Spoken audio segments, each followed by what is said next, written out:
My name is Kendall Ware, and today I'm going to share with you 35 lessons that helped me become a CEO by the age of 30 and lead a total of 6 brands by the time I was 35. I wanted to reflect back and think about all the things I've learned, all the experiences I've gained, and all the rewards that I've received, and figure out how I can capture the most critical and impactful lessons and share them with others. Take what you see value in, leave the rest, and thank you for giving me a space to share. Lesson number 1. Like a vehicle, a young leader's experience is not based on their age. It's based on their mileage. Far too often, people assume that your age determines how much experience you may or may not have. For me personally, it's always been about the assumption of how much experience I have not had yet, or what I have not been through, or what I have not earned the right to speak on simply because of my age. For my entire career so far, I have always had direct reports that are older than me, sometimes by 2 to almost 3 times my age. In fact, one of the first teams I've ever led, everybody on the team was over twice my age at the time. People struggle with how to overcome this because there's this natural assumption that we all have that because somebody is older than us, they are more experienced, more talented, and they have to be our boss. And that's not always the case. What equals experience? Is it the age of the vehicle, or is it the mileage? A car that sits in the garage most of the time is not racking up as much experience as a car who's racked up 300,000 miles and been all across the United States. Keep that in perspective. Look at a person's experience, their work experience, their life experience, not based upon their age, but based upon all the they've been through. Your experience is gained through just that. You gain experience through experiences. When I was 20 years old, I had already opened up nearly 100 brand new restaurants from ground up. Would you think I'm inexperienced or experienced? What happens is your experience outweighs your age. One of the best practices that I have when it comes to leading people that are older than you and have more years of service than you is to connect with them personally. Figure out what is it that drives them. What are their career goals? What is the next role for them? What interests them? Do they have any other personal desires? Like what's next for them? And figure out how you can help them achieve that. If you can find ways to help get them to the next level that they're trying to achieve, that will be the difference maker. You just have to remember that it's all about your mileage. How much experience have you racked up? How are you applying that knowledge and insight that you've gained? That is what matters, not your age. Lesson number 2. Don't be exclusive or self-serving when interacting with others. You never know who they may become or how they can add value to your life, or maybe how you are going to inspire them. We're probably all guilty of it, especially the higher up you go in your career. It starts to happen unintentionally more than you realize. When you go out to those big company events or you go out to that conference, a lot of people find themselves searching for certain individuals. Hey, don't get me wrong. If I happen to be at some Hollywood wrap party of a new Denzel movie, yeah, I'm going to be hunting for Denzel Washington. Wow. But other than your celebrity man crush, think about this on the average networking event. People start to gravitate more so towards the highest ranking individuals in the room. It just naturally happens. Sometimes people are looking for something specific. I'm not saying don't seek out advice or don't seek out these people who inspire you. What I'm saying is when you are that person to somebody else, which you are, every single person is an inspiration to somebody else. When you find yourself in these networking events and somebody who you don't know, who may happen to be in a lower role than you, or has less experience than you, or is it a smaller company than you, don't just do small talk and walk away. Engage. If somebody has engaged with you, spend the time to engage back. I get it, there's people who talk too long, they may give some creepy vibes, not saying to engage with everybody, but give everyone a chance. See how it goes, and if it's something that could be interesting, keep exploring it. When I think back to some of the most rewarding moments that I've had in my career, it's normally come from somebody who I have inspired or I have motivated to do something with their life or their career. End of the day, we are all here to inspire each other and help others grow. You just never know how you can add value to that person's life or how they can add value to yours. Why can't a CEO sit down with a training manager and just have a conversation? Right? Why can't they network with each other? They can and they should. We're all people. Our titles don't mean Let's help others grow and pour into others just like people had to have poured into us, otherwise we wouldn't be where we are today. We're all people, we're all living on the same planet. Let's just be humans, connect, and get to know each other. Lesson number 3, you have to own your own career development. Act as if, prepare as such. Start acting as if you've already received that new promotion or that next thing that you desire. Act as if you already have it. Now go and prepare as such. That way, when the opportunity arises, you are 100% ready to take it on. So I learned this lesson from my mentor. Early on in my career, Darren Harris, who now is the CEO of Jack in the Box, had set me down to give me some tough love. He had a great relationship. He poured into me so much knowledge, wisdom, and learned so much from his experiences in such a short time that is what propelled me to succeed alongside him in that brand. We turned around a very well-known pizza brand with over 500 locations, and things were looking great. When he first joined CC's Pizza as CEO, I was a field training manager, and I was asked to go on vacation, but really I was training him one-on-one for 2 weeks. I was asked to run him through the entire training program, from having him wash dishes, to making pizzas, to busting the tables, to every role that brand had. But those 2 weeks have made the biggest impact in my entire career so far. What I received from those 2 weeks started to fade away over the course of 2 years. And so I think I was looking for that next shot in the arm, but I didn't know what it was. I felt like I was getting stagnant in my career growth. I didn't know what I was really asking for or why I felt stagnant. It was clear that I was focusing too much on my title and role versus my contribution, which is what got me to where I was at the time. So in this heart-to-heart, in this conversation, I was sharing this feeling, and very calmly and direct as he always is, he told me, hey, you have to own your own development. If you want to grow in your career, you have to own that path. As CEO of this company, I can definitely contribute to your career success. I can help guide you, mentor you, and give you the feedback and insight you need to keep getting better. But we're not here to determine that path for you. That's up to you. And I realized he was right. If I want his advice and counsel, I need to seek it. I need to put meetings on his calendar. I need to make sure that I am getting what it is I need. As a leader of a team, an entire organization, CEO of a large company, you can't put the same amount of development, time, and effort into every single person. Not everybody is looking for development or the same type of development. So you have to create your own plan. What is the career path that you want to go down? Map that out on paper. That way mentors, leaders, other executives will know that you're serious about this path, and they will look for more and more ways to help you achieve it. Lesson number 4, it's okay to take your time before getting married and having kids. Stay focused on your goals, and when you are ready to receive the best gift of all, you'll know. But you don't have to rush just because people around you did, or because your family did, or because people in your generation did. Do what's best for you. For me, most of my friends and family in the same age group got married and had kids in their early 20s. That wasn't right for me. I grew up with 5 sisters and I'm the oldest, so I got used to taking care of kids. So I could always see myself being a parent at some point, but early on, I was solely focused on my career. So what is important to you? Maybe it's not career growth, maybe it's not having kids yet. Whatever that thing is, whatever is an aspiration, whatever is something that you really know you would like to get done, get that done.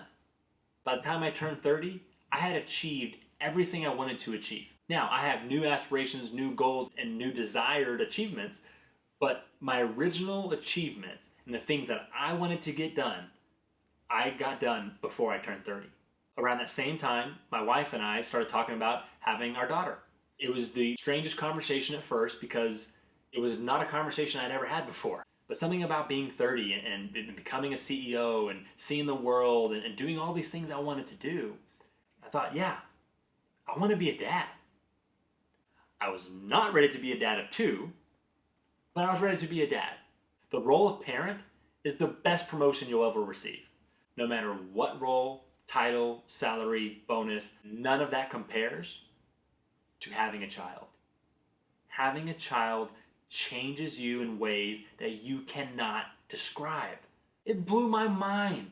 Everybody kept saying, oh, wait till you see them for the first time. You're going to know what true love feels like. You're going to love them unconditionally. You're going to have all these feelings. You're not going to want to leave the house.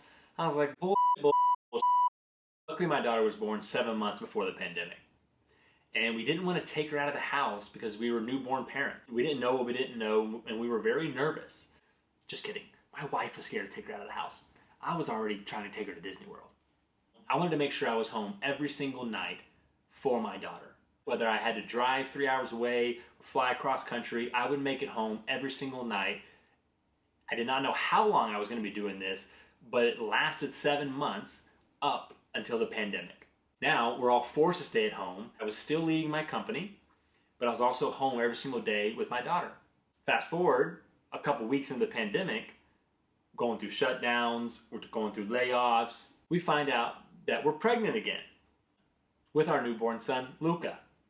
Now we're going into the pandemic with 2 kids. Just a month after my son was born, I was asked to go lead a $2 billion brand, which was Cinnabon. This is actually a role I had dreamed of having when I was in my early 20s. And ironically, through all these experiences and achievements, it fell into my lap. But the reality was I actually wasn't that fired up about it. Leading an iconic, globally recognized $2 billion brand was not as fulfilling as being home with my 2 babies. It truly wasn't. My focus has shifted, right? My focus is family first, right? My kids come first, and then career. You always find work, you always find money,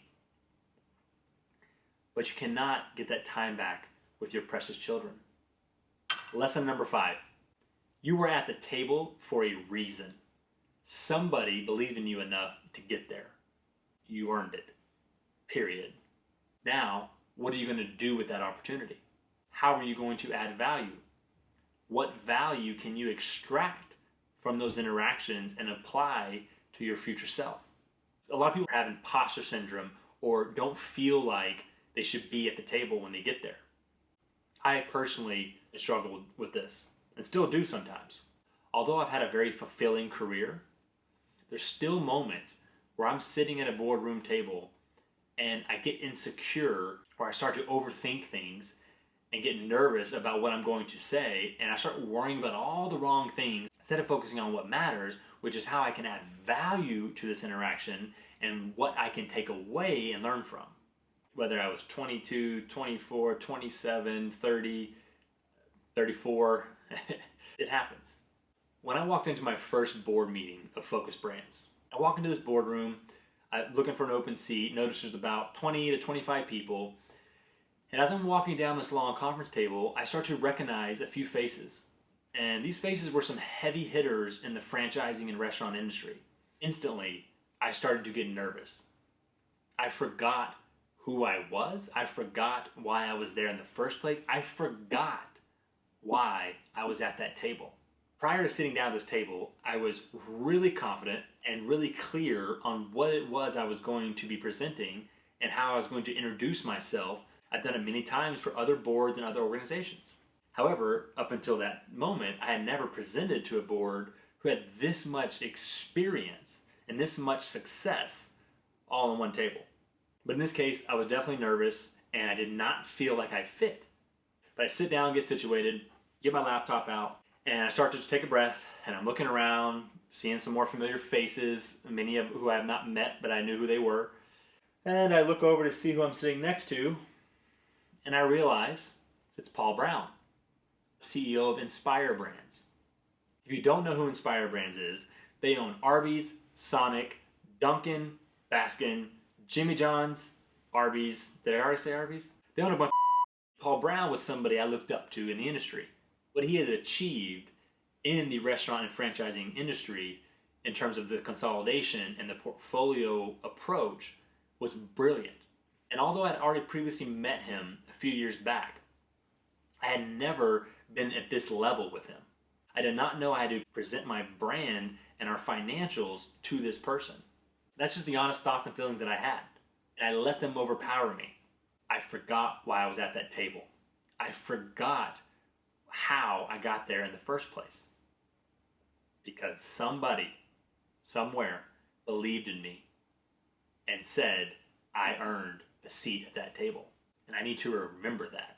Just like all those other people who I looked up to earned their seat. Somebody believed in them as well. Lesson number 6. Begin investing early in life through your own brokerage account and take full advantage of any employer benefits that are offered to you. Whether that be 401k, HSA, whatever A, invest in them. And when you can, contribute the max amount. If your employer offers a 401k, contribute whatever it is you can. If you can reach the max, every year it changes, but whether it's 20, 22 grand a year, if you can contribute that much, do so. Not only does this lower your taxable income, it also builds the future stability that you're going to need. I made a huge mistake. My career was growing very fast, and I stayed focused on learning my new roles, adding value, and I was not paying attention to all the benefits and access that I was receiving. I did not start contributing to a 401k until I was 27 years old. That might sound young to some, but relative to my career up to that point, I had access for almost 10 years and never took advantage of it. You know why? I didn't understand it. And I didn't ask anybody for help. Because of pride, because of not understanding something, so focused on growing my career and achieving big things, and I was always so concerned that people were going to look at me different because of my age, that I didn't want to look dumb. But that's so dumb. You have to ask these questions. You have to learn, regardless of your role, your age. You have to focus on your current and future wealth. You have to make sure that you're building financial stability.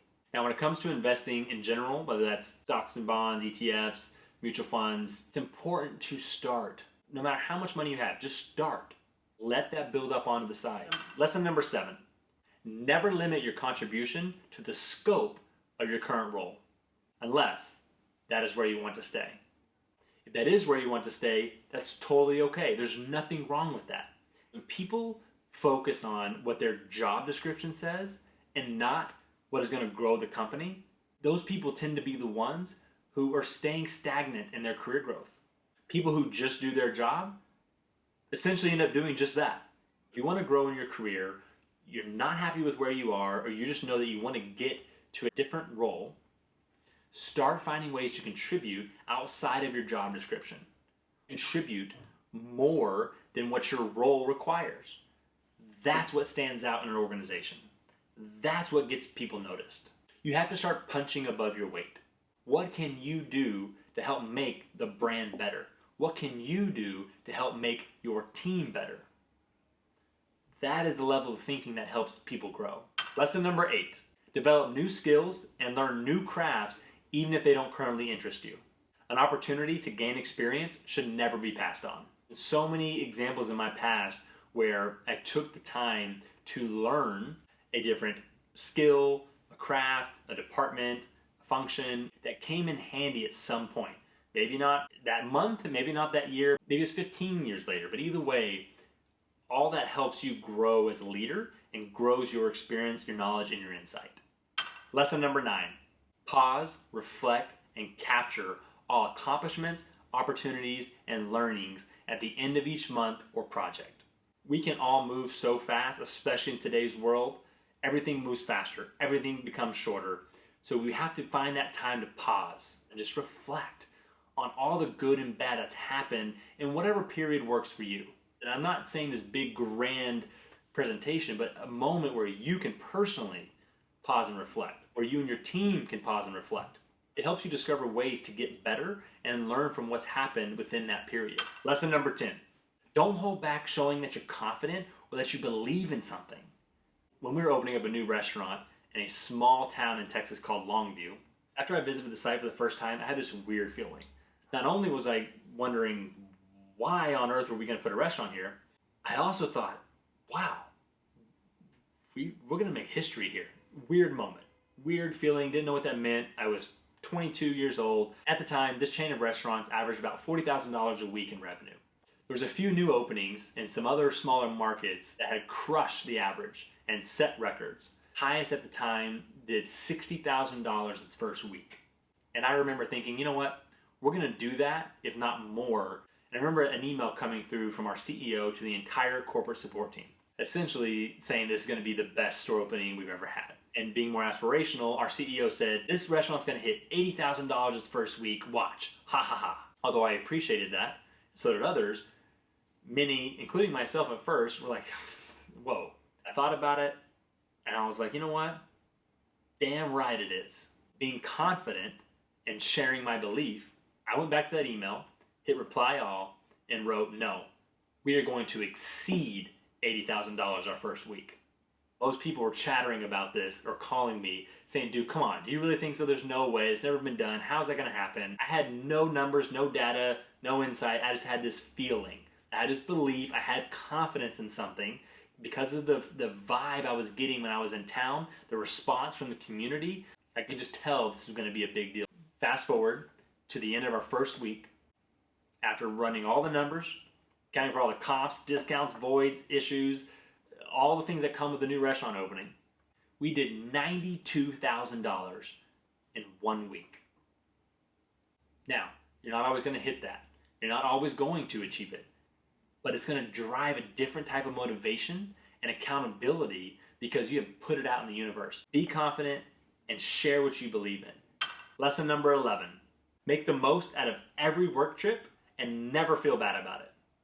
Take time to really see the place firsthand and connect with nearby friends, family, mentors. You are there for work. You're traveling because you have to, maybe because you wanted to, but either way, while you're there, yes, work is your priority.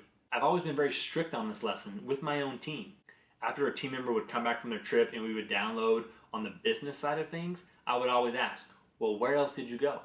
What did you see? Oh, that's right, you were in New York City. That was your first time. Did you go and see Times Square? Did you go see the Statue of Liberty? It's not about just the business, it's about the experience and the exposure that you get as a benefit. Go handle your business, but before or after, go explore. Go see what this city, this state, this town, this hotel has to offer. Look, not all are going to be amazing. You may find yourself in South Dakota staring up at Mount Rushmore in the middle of a snowstorm, freezing your ass off, or you might throw up from sand duning through the desert hills of Dubai. Either which way, it's going to be something to remember. Lesson number 12. Don't feel entitled to preferences that outweigh your current experience, knowledge, or income. Desired preferences become more obtainable over time. You have to be patient and just know the harder you work, the more you learn, the faster you can achieve your desires. You just have to make sure that you're not letting your preferences cloud your judgment. Lesson number 13. Leadership is lonely at the top if you don't bring anybody with you. But that does not mean it has to be the same people every time. We've seen this happen over and over again, where an executive joins a new company, and within weeks to months, that executive brings over all of their buddies from the past. You keep seeing the same group of people flock from one company to the next, and on and on and on. I get it. When you're an executive, especially if you're a president or CEO and you're going to be leading an entire brand, you want to bring in people that you know and trust. And I've done it myself. But what I challenge is to not do it every time. Yes, it is always a good idea to cultivate old bonds, but it's just as important to build new ones. We all have trusted advisors. We all have those people that we love working with, that we want by our side through thick and thin. But as you keep scaling in your career, start to evaluate and consider bringing in new people, building the same bonds with people who are already in your brand, and finding the potential that may be there in front of you. Just because your team worked well in one brand does not mean that that team will work the same in another brand. Sometimes the cultures do not align the same. A new leader comes in, which ultimately is always going to lead to change no matter what. But then when you add more and more change by adding more and more of your buddies who worked with you in the past, and those people come in strong and start making even more changes, it just drives an organization bat crazy. That starts to stunt growth opportunities for others. So you have to be mindful of that and make sure that if you are going to bring people in that you've worked with in the past, that you have a very good reason why. Not only how they will add value to the brand and help it grow, but how they're going to add value to the people and help them grow. Is it going to inspire and motivate your team? Or is it going to demotivate them and create concerns? It's all about where that brand performance and culture is in that moment. So I tread lightly if I am in that type of situation, or if I do bring somebody from my past in, I make sure that we are all very aware of the emotional impact this has on others. You have to be very slow, steady, and strategic with how you approach the team. Lesson number 14. When public speaking, in person or virtual, do what makes you the most comfortable. Stand if you want to stand, sit if you want to sit. I'm more comfortable speaking when I'm standing up. I'm the most comfortable speaking when I am standing up. Hands down. This is very hard for me. What I'm doing here, I got 35 lessons to share. It's going to be a while, so I'm going to sit. But people have always asked me if I would stand up when it was my turn to speak on a conference call, a webinar, a Zoom meeting. I always stood when I could. It's a confidence booster. Something about me standing up, whether it's in a meeting room or on a stage, that's when I get fired up and more of my passion comes out and I can think more clearly. As I was coming up through my career, I learned this. When I would be sitting down, even doing a conference call, no video, even if there's only 15 people to 1,500 people, I would always stutter. I would mix up my words. I wouldn't sound confident. Something just wouldn't work with me in a room of other people and a conference phone.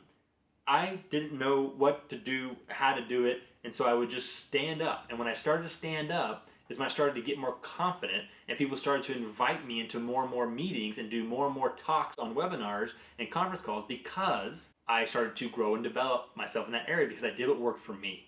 Now, those around me always felt awkward and weird because nobody else would stand up, but over time, I started to notice that more people started to do it. And I would ask them, hey, so I noticed, you started standing up when you speak now. Why is that? Well, you made me feel like it was okay because I'm more comfortable when I stand.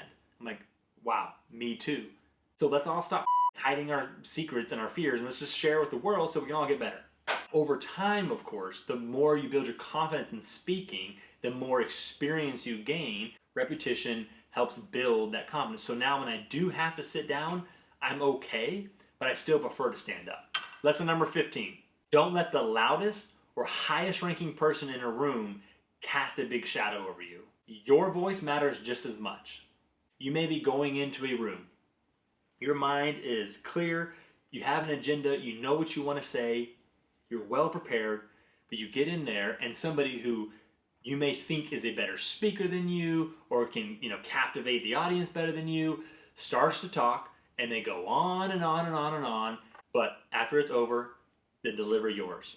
Someone's going to see just as much value in your presentation as they did the loudest person's. And just because they're the loudest or they're the highest ranking does not mean that they're right or that they have the best idea. So don't let the loud ones steal your energy or put you down. Your voice matters just as much as theirs. What you have to say needs to be heard as well. Lesson number 16. Always have another plan prepared, even if you're never asked for it. Just because a leader gave a direction does not mean that it is the best direction. I can personally admit this too. I've given direction before, and sometimes there's better ideas out there that I learned about after the fact or when it's too late. You have to create an environment where your team is comfortable enough to share a different idea or a different opinion that might lead to a better direction. Go into something building alongside your leader's direction and the plans of others, but start thinking of another plan, another opinion that might make everyone think differently about something that has not had light shine on it yet. Lesson number 17. Therapy and AA meetings are dope. Best source of leadership and character development that I have ever received. This is a more recent lesson in my life, but probably the most beneficial and impactful lesson that I have learned. Over my career, I've put a lot of money into courses, classes, books, experiences, all to develop leadership and character. The most shocking thing for me is going to an AA meeting and the amount of development you receive for it being free is mind-blowing. Those that know me, those that have worked with me, all know that I was a heavy drinker. I mean heavy drinker. Didn't know I was a heavy drinker. No one told me I was a heavy drinker, but I was a heavy drinker. And drinking became a part of the career. The wining and dining, the vendor dinners, the celebrations, the milestones, all those things, there's always alcohol involved. And it was always a part of a culture no matter what brand I was at. It was always there.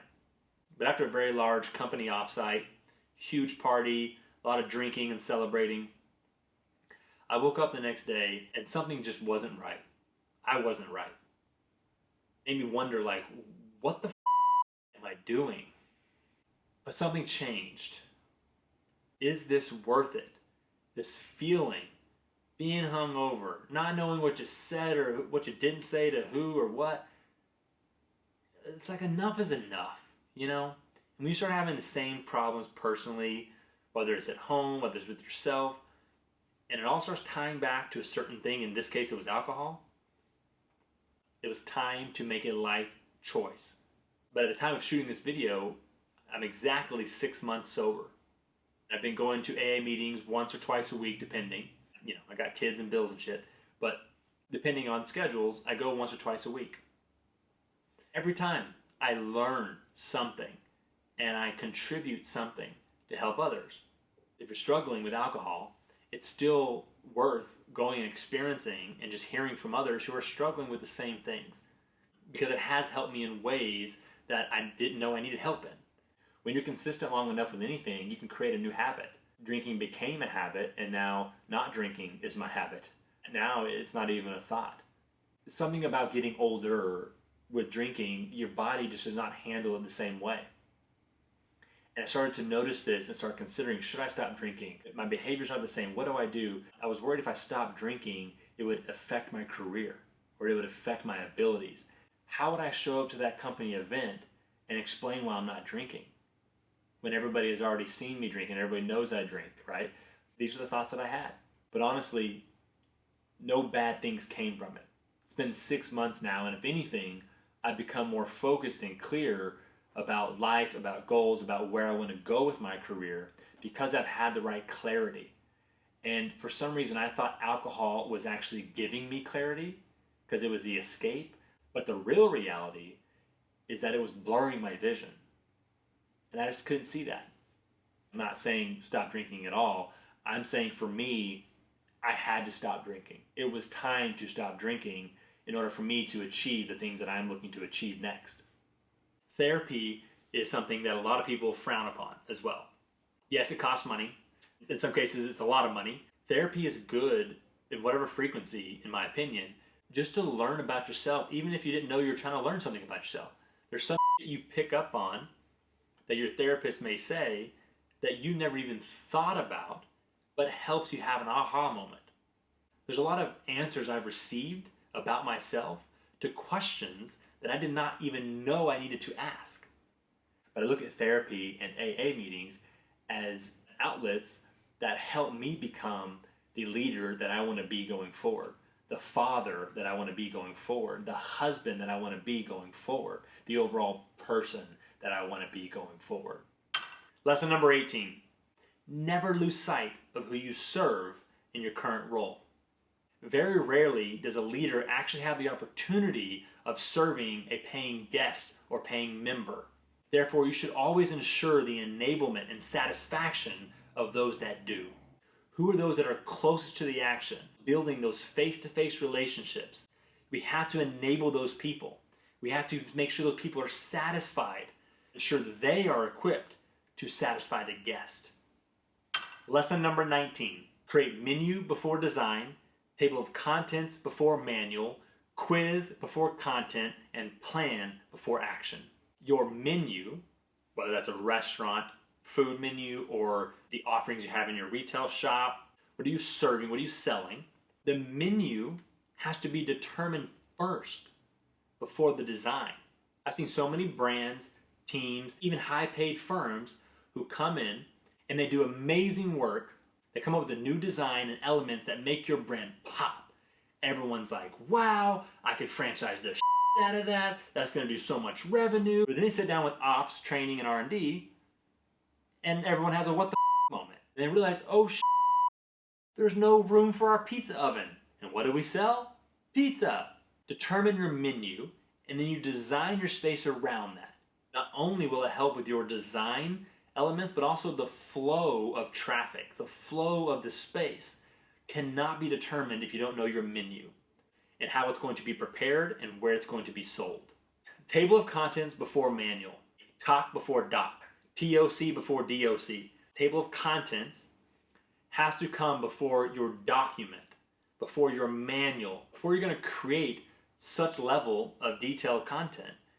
You have to lay out the table of contents because that's going to help you objectively determine what it is you need to create.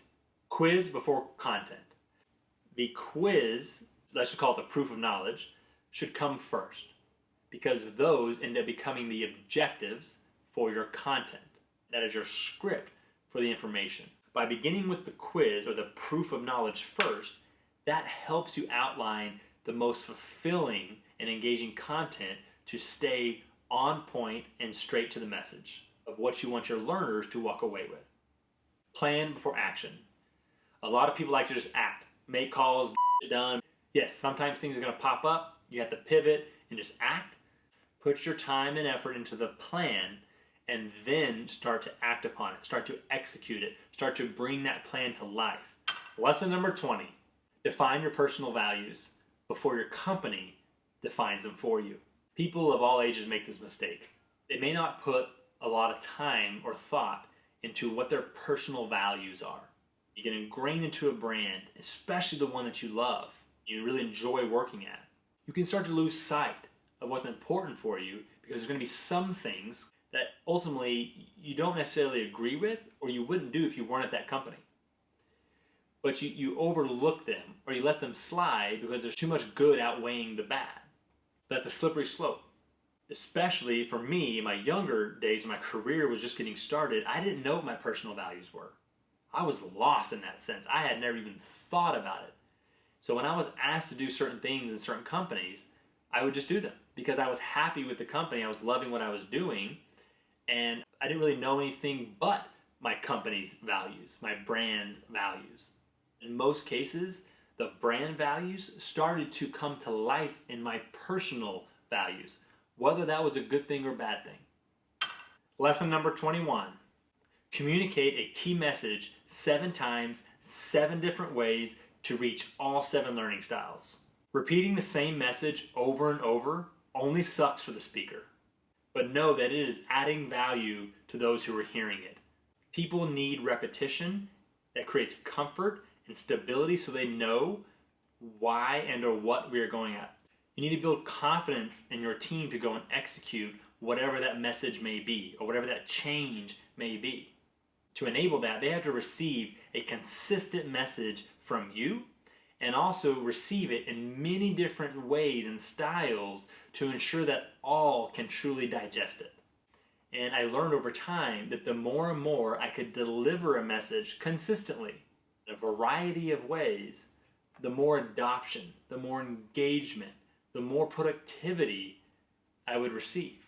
You have to be consistent and clear, and people will remember, they will digest, and they will let it sink in enough to where they can do something with that information. Lesson number 22, 2022, here we go. Take time off for yourself between career moves, promotions, deaths, any life-changing events. You need time to process and understand your true feelings to help prepare your mind. Take time off for you prior to jumping in to that next thing or prior to facing that new reality. You have to make time for yourself. 2020 was a tough year for everyone. During the pandemic, I went through 5 life-changing events, all within a matter of months that I did not take time for. And myself, my wife, my family, my team, all had to pay that price because I did not take a moment to breathe. The first big move was moving from Frisco, Texas to San Francisco, California. The opposite path that many have taken from a financial standpoint. My wife was born and raised in the Bay Area, so everybody is here, strong support system. We had our 7-month-old daughter, Lively, and a son coming on the way. We wanted to go somewhere where we could post up during the pandemic, see what was going to happen, and just have that support structure. Next was having our son, Luca. But he was 6 weeks early. And with that comes a lot of complications and a lot of time in the NICU. My wife, the first couple days, could not even see him. We had to transport him to a different hospital to where only I could be with him for the first couple days until she was okayed by the doctor to leave the hospital where she gave birth to come spend time with him in the NICU. After that, she didn't want to leave his side, right? So she was laying by at the hospital all day, every day to be there for him while I stayed at home with our daughter and was there for her. Imagine the stress and anxiety and the challenges with that. Luckily, our baby boy Luca is so healthy and in such good shape now, but during those times, it was very scary. On top of that, I'm going through a transaction of selling my company Orange Leaf to Bricks Holdings. The transaction happened on a Friday. I took over Cinnabon and Carvel as president that following Monday. I had Saturday and Sunday to reflect. I was taking on a huge role in a brand cross-country in a time zone 3 hours ahead of mine. By the time I took over Cinnabon and Carvel, Luca had just gotten out of the hospital a few days prior. So all this is still very new and we're still living through all that chaos. Just 1 week into my new career and I received the worst news ever. My best friend of over 15 years passed away. If you've ever had a true best friend, and I mean a best friend who is there for everything, that person who knows everything about you, when that person passes, you lose a piece of you. You lose a connection. You lose something that you were so accustomed to having. When you bundle all that up, you need time. And I did not take that time. When you don't take time for yourself, all the things around you are going to suffer in some sort of way. Whether small or large, they're going to pay the price for you not having the time. So your company should be grateful and supportive that you're willing and needing to take some time. I was always scared to ask for time. But ever since then, I have made it a point to make time. I made it a point to take breaks in between gigs. I just kept going and going and going. That will get heavy. And eventually, you're going to fall down. And I did. And I had to take some time. I had to take some time for me. I had to get my priorities back on track. And I had to stay focused on what I needed for my life in order to give the best version of myself to myself, but also to others. Lesson number 23. View things from all angles to strive for clarity from all perspectives. To make things bulletproof, you must first look for where the vantage points are. I strive to see things from all perspectives. I strive to put myself in other people's shoes to think about what it is they may be thinking about. When I'm delivering something, or sharing a message, or sharing a point, I try to make sure it's encompassing many different perspectives from many different vantage points. I wait to the very end to make my point. Because sometimes other people, especially the louder ones that we talked about earlier, need to get off their chest. They want to be heard, they want to say something, so let them do it. They want to argue, whatever. And usually, all those different points of feedback you can use to form the best message that helps create the best path forward. So sometimes people think, oh, you're being very quiet. Why aren't you contributing? Being quiet doesn't mean you're not contributing. Being quiet means you're listening. You should really, say more. No, say less. And when you do say something, make sure it's meaningful. Lesson number 24. Leaders should learn how to lead themselves first before leading others.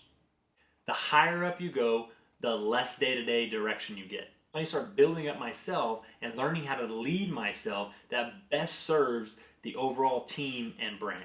So if I can lead myself, if I can have the discipline required to execute the task or the project or the overall role at hand, then I am ready to lead others more effectively. If I cannot lead myself, I'm only going to piss my team off. That's going to create a lot of friction and resistance between the two. So learn to lead yourself first before trying to lead others. Lesson number 25.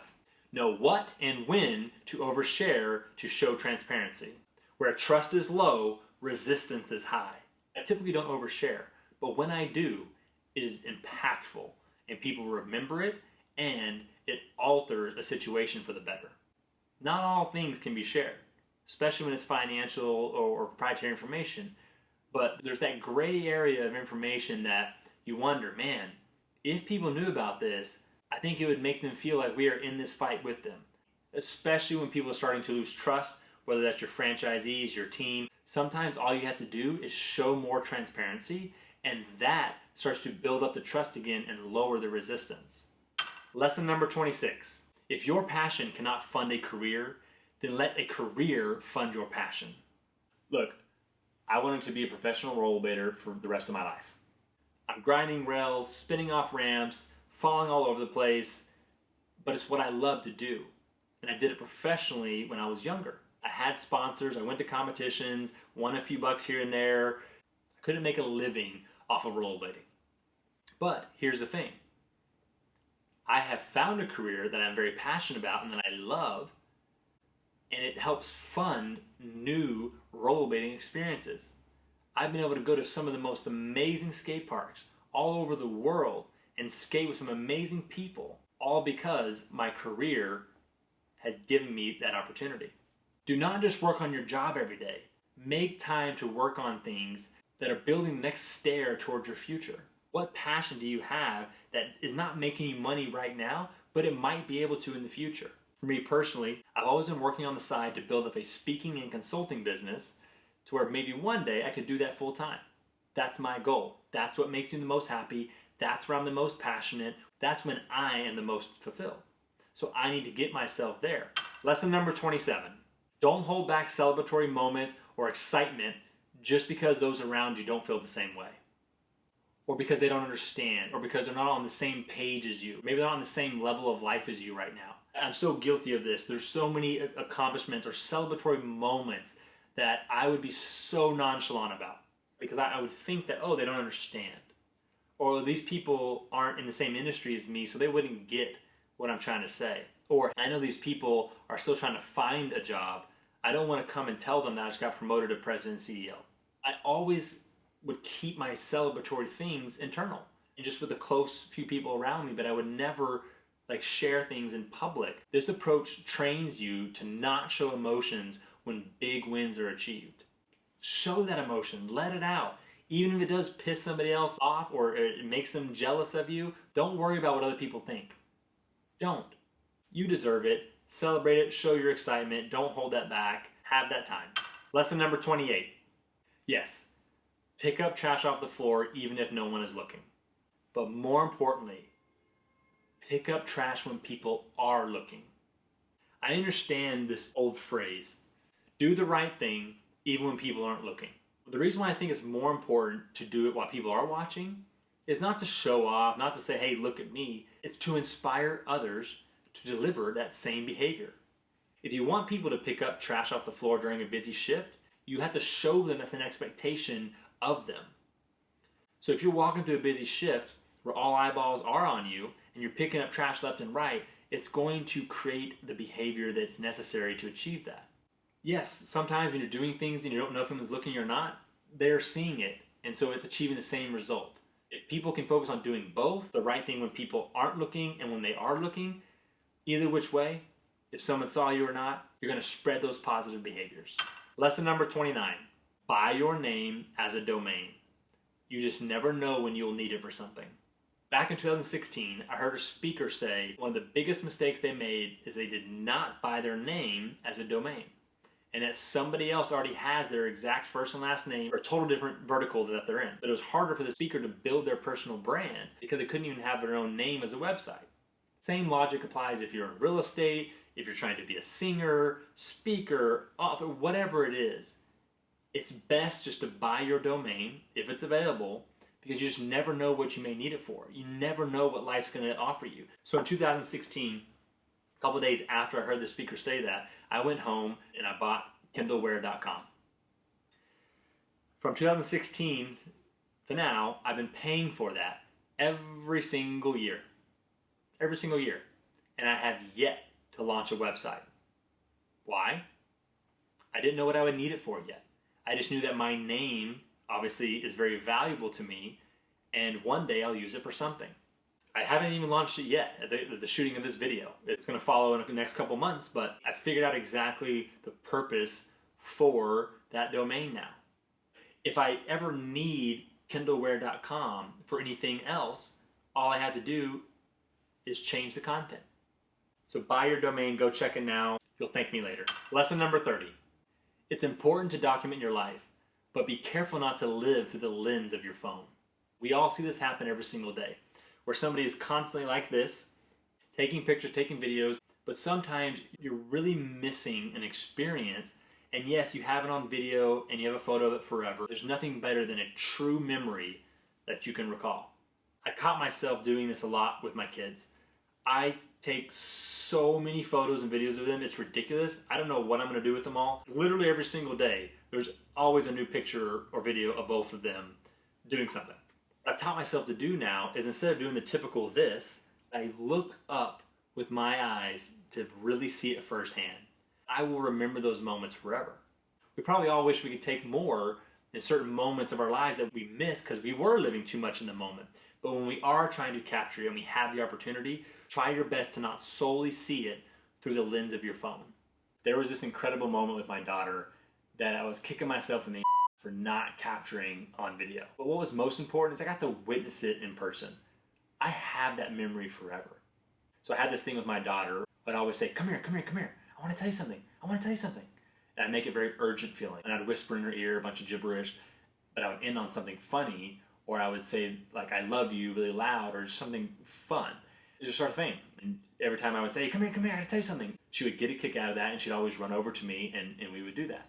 I'm going to work, and as I open the door, I'm about to walk out, I hear her running down the hallway saying, Daddy, Daddy, Daddy, wait. I'm like, what? She goes, I need to tell you something. I'm like, oh, okay.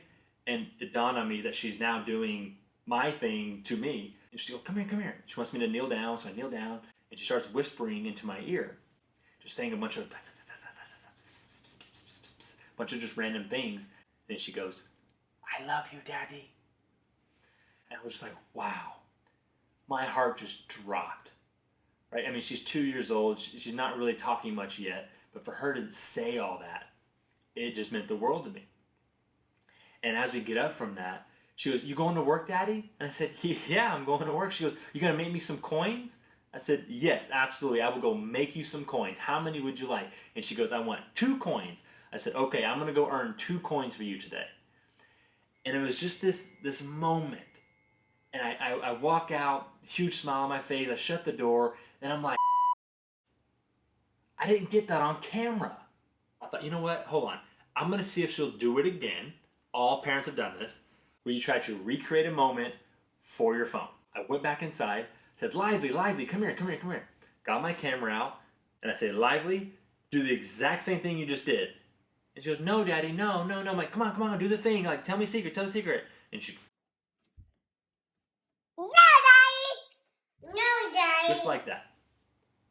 And I was getting so frustrated. I was like, Lively, come on, just do it. Come on, just say what you just said again. Say the thing about come here, and just whisper in my ear, and then ask me about work and coins. She goes, no, Daddy, no. No, Daddy, no. She just kept saying, no, Daddy. All feisty, all upset, runs off. It becomes this big ordeal. And I walk out, I'm so frustrated, and then I catch myself in that moment. Why? That was a beautiful moment that I will remember forever. It was just so special. Why am I so stressed that I didn't get it on camera? It would have been nice, but the thing that's most valuable is the memory and the feeling that I got when she did that. Lesson number 31. You can learn more from the bad leaders than you can the good. The good got good from learning from the bad and making mistakes. Don't get me wrong, you can learn a ton from good leaders. My point is the bad leaders are where you can learn more from that you can apply to your leadership style and your future experiences to help make you a better leader. When you get exposed to only good leadership, it actually does you a disservice. Yes, it makes your day-to-day a lot easier and you may be more inspired and it's a better working environment and working culture. However, you're not learning what not to do. You're going to make some big mistakes that may have been preventable if you got to learn from the bad. Lesson number 32. A person's image or past does not reflect their capabilities or talents. This goes either which way. Just because you have a visible tattoo doesn't mean you can't lead a team. Just because you have a college degree doesn't mean you're a good leader. Just because you got a DUI 5 years ago doesn't mean you're not talented enough to modernize our brand. Put image and people's past aside. They have experience in the field or the function that you are looking to hire them for? Can they do what it is you need them to do? That's all that matters. Or can they learn it? Do they have the right drive to figure it out and get it done? Do they have a track record of success? People make mistakes. People are young and dumb. People have too much fun some nights. Happens. Lesson number 33. Choose an airline and hotel partner to consistently build status with. Not because it's cool, because it provides a more efficient and rewarding travel experience for you, your family, your teammates, and it saves you and your company money. It makes the travel experience less daunting and more enjoyable. You can provide more by being consistent with an airline and a hotel partner. I'm flying with my team somewhere and I can say, hey, this first class seat's for you this trip. I'll take their seat. I've surprised team members with suites because I auto upgraded, and so instead of taking the suite for me and giving them the normal room, I would take the normal room and give them the suite. I've met many tenured travelers. They stay in a lot of hotels, they get on a lot of airplanes, and they've never chosen one or even any loyalty program to build status with. And usually those people are the ones who hate travel because they don't have status. You've got to pick a partnership program, build that loyalty up, and it'll pay off in the long run. I'm going to try to get home in time to see the kids before bed. Click of a button, you can shoot over to the airport, take that next flight, and go. I have literally been walking up to a stage for a speaking engagement while messaging somebody from American Airlines telling them to move my flight to an earlier time. Hit send, put the phone in my pocket, do my engagement, walk off, open up my phone, and sure enough, everything is confirmed and ready to go. Like, it just saves you time and makes your life a lot more efficient, especially when you're on the go. Pick an airline, pick a hotel, lock that up. Lesson number 34. A college degree does not determine one's success. Kindness, dedication, experience, and emotional intelligence does. I did not go to college. In fact, the only piece of paper I ever received to validate my education was a GED. Although an education is important, it does not determine if someone's going to be successful or not. What they do with the education, if they even have one, is what matters. I do not have one, but I took everything I had and I made sure that I found what it was going to take to make me successful. Some career fields require it currently. More and more people could care less. And look at my background. I've led 6 brands and not one time has college degree never even come up as a problem, let alone hold me back in my career. So it all comes down to what you want to do. But in today's world, with the opportunities that exist and the unfortunate debt that is coming along with college, you have to really think about, is it right for you? If it is, great. If it's not, you got to make a call. Lesson number 35. As you progress in your career, become a generalist in various areas to help enable others to execute certain tasks, so that way you can free up more of your time to focus on removing inhibitors that interfere with success. The higher you go up in leadership, the more responsible you become for removing inhibitors. That's really what it comes down to. And you got to be versed enough to where you could dive into marketing one week, then dive into operations the next, and then dive into IT. You got to be able to pivot to the various departments and functions where there may be inhibitors, so you have enough information and insight to be dangerous and to make good decisions, but still lean on your leaders of those areas and lean on your team to make sure that you are making the best decision. But you do not want to bog yourself down in trying to be the expert. Learn enough to be able to have the right dialogue and learn enough to know how to evaluate, or at least have the right people in place that can help you understand what is going on. But either way, if you can become a generalist, you're going to be able to enable others and be there to remove the inhibitors they may not be able to deal with because they are leading that certain department or function. 35 lessons for 35 years of life. Of those 35, what's your favorite lesson? Let me know in the comments below. I'd love to hear which of these lessons really resonated with you. But if you like this video, please subscribe to my channel. I'm brand new to YouTube. I want to start pushing out more content for you. Subscribe, like, share, do all that stuff that you're supposed to tell people to do in your videos, so I've heard. I hope this provided value for you, and I cannot wait to hear any success stories that come from this. Thank you all. Okay. Just put me on a stage for an hour and let me go home.